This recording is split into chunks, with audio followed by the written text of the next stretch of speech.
Welcome to Dollarization en Acción. We are a channel that specializes in studying the phenomenon called dollarization. We focus on Ecuador, South America, because it is currently the largest dollarized economy in the world. And today's topic is going to be casinos, financial system, and dollarization, which is a topic that was chosen precisely because Ecuador is living through an electoral process, and we're doing recommendations and suggestions based on the teachings of dollarization. We would like to start by thanking everybody who has visited our channel. We don't do a lot of promotion, so we depend on people recommending our videos. In that sense, we would like to thank the people at Universidad de Guayaquil that are using our videos as part of their classes. We are open to any suggestions, any changes that you'd like us to make to help you with your activities. Thank you very much. We are also doing a little format change. We are going to be making the videos in PowerPoint. That way we can make them faster, and also we can make them both in Spanish and English. Hopefully this is going to bring a wider audience to learn about dollarization, but also it will allow people to practice their language skills, whether in Spanish or English, by watching the other versions of these videos. What is the current situation of casinos in Ecuador? They have been forbidden throughout the country since May of 2011, when they were forbidden by voting, that is, by popular consultation or referendum, causing more than 3,000 people to lose their jobs without any guarantees of getting them back or getting a different job, as you can see from the clipping below. Now, the question is, with so many people losing their jobs, why were the casinos closed at all? First of all, the first justification given by then President Correa was money laundering. However, this was hard to believe because there were no arrests, no data on money laundering was presented, and no real action was taken against anybody. There were no trials, no people put in jail, no nothing. So what was the truth? The truth was that eventually Correa confessed that his intent was to prevent what's called ludopathy, that is the addiction to gambling, the addiction to activities that have high risk or are based on luck. In this sense, Ecuador followed Brazil's lead that had forbidden casinos a little bit before Ecuador. Brazil, Argentina, Ecuador, Venezuela were part of the socialists of the 21st century group, and they were very close to the church. Correa himself was a Christian educated person that went to the Catholic university, that went to a Catholic high school, and also went to a university in Europe that is very Christian biased. So the problem is that the church has always been against legal gambling. We have a clipping here from the Christian Science Monitor of the US that attacks legalized gambling, one of many clippings in that sense. So the reality of the situation is that Correa decided to do this based on the lead of other people in his group and on the church, not for any technical reasons.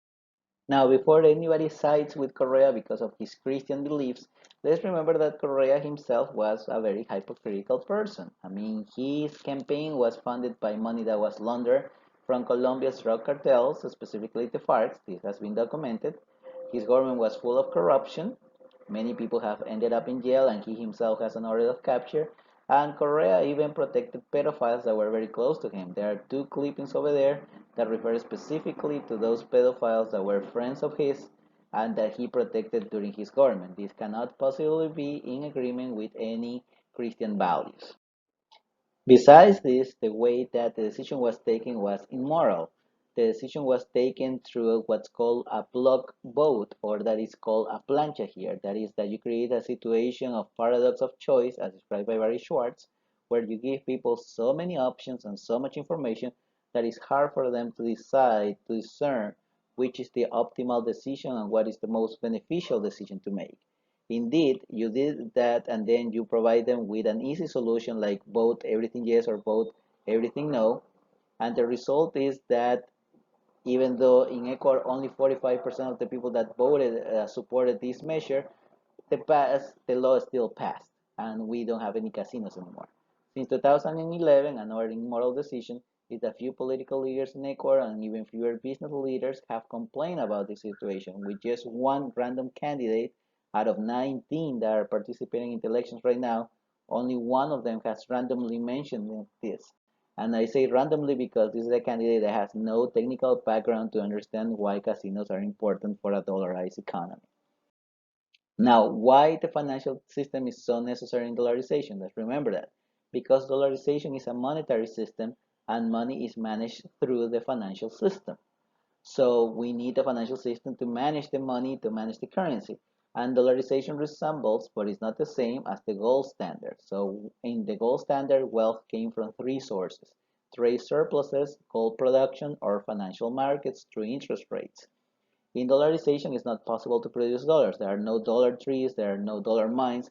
Therefore, only the other two channels remain. But in the case of Ecuador, that runs continuous trade deficits, it's fundamental to strengthen its financial system for dollarization to prevail.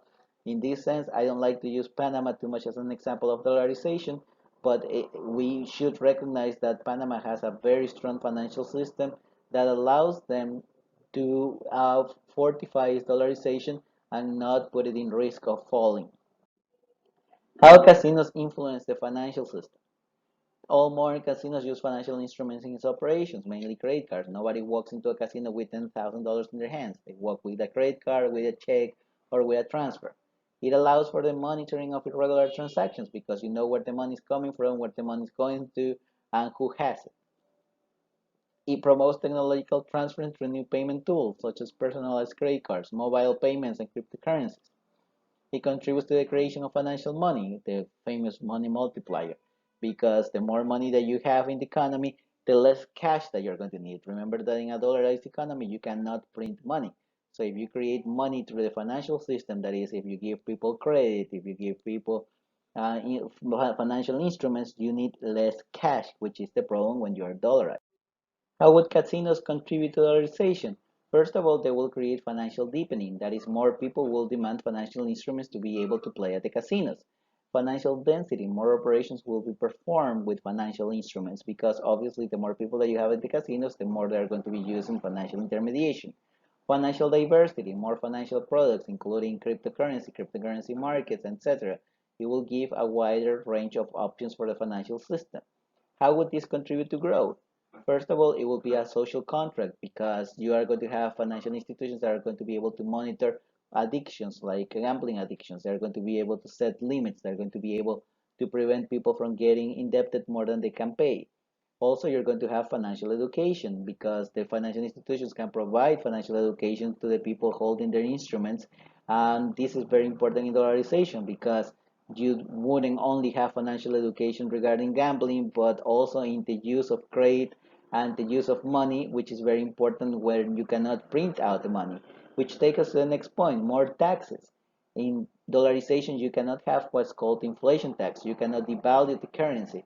That allowed before to tax the informal side of the economy because people that were doing only transactions in cash, if you were able to dilute the value of that cash, you will able to transfer purchasing power back to the government.